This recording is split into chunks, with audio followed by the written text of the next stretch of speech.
Monsieur le président, madame la ministre, mes chers collègues, l'inscription de l'interruption volontaire de grossesse, IVG, dans le droit français a été un combat de longue haleine. Rappelons-nous le courage des femmes du mouvement de désobéissance civile qui, au début des années 1970, ont pratiqué des avortements interdits et punis par la loi. Rappelons-nous encore le 26 novembre 1974, devant une Assemblée nationale qui ne comptait à l'époque que 9 femmes pour 421 hommes, le discours prononcé par Simone Veil qui allait marquer l'histoire. Celle qui reposera bientôt au Panthéon avait su nous rappeler, avec force et conviction, une situation à la fois intolérable pour l'État et injuste aux yeux de la plupart. Rappelons-nous enfin de la promulgation de la loi en 1975, une loi provisoire. Il en faudra une deuxième, adoptée le 31 décembre 1979, pour que l'avortement soit définitivement légalisé. Il faudra aussi la mobilisation de femmes pour que la loi Veil soit vraiment appliquée.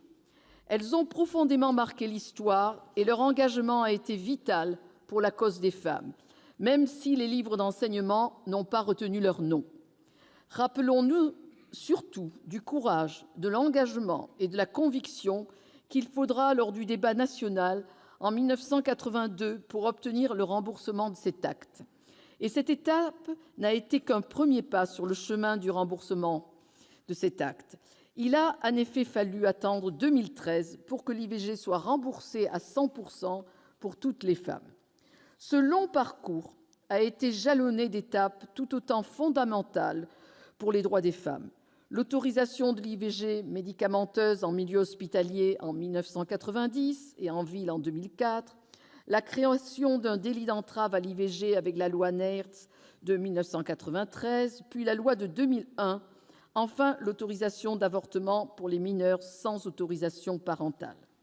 L'IVG, Madame la Ministre, est un droit à disposer de son corps, un droit à disposer de son avenir, un droit enfin pour les femmes ou pour les couples à affirmer librement leur choix, tout en gardant à l'esprit que l'avortement doit rester l'exception, car aucune femme ne recourt à l'avortement de gaieté de cœur.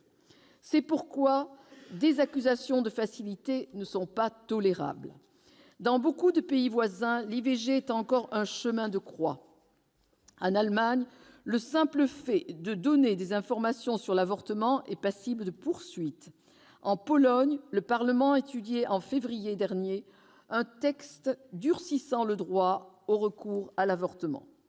Nous avons donc la chance, en France, d'avoir une législation ouverte à l'IVG consacrant le droit de chaque femme à prendre une décision concernant son corps et la vie en son sein. Est-ce pour autant un droit inaliénable ? Faut-il le constitutionnaliser, comme le proposent nos collègues communistes ? C'est un débat et c'est l'enjeu de nos échanges que d'appréhender la portée d'une telle décision. Notre groupe adhère à l'idée d'une imprescriptibilité du droit à l'IVG. Inscrit dans le marbre, ce droit ne pourrait plus être menacé par des remises en question, et c'est tant mieux.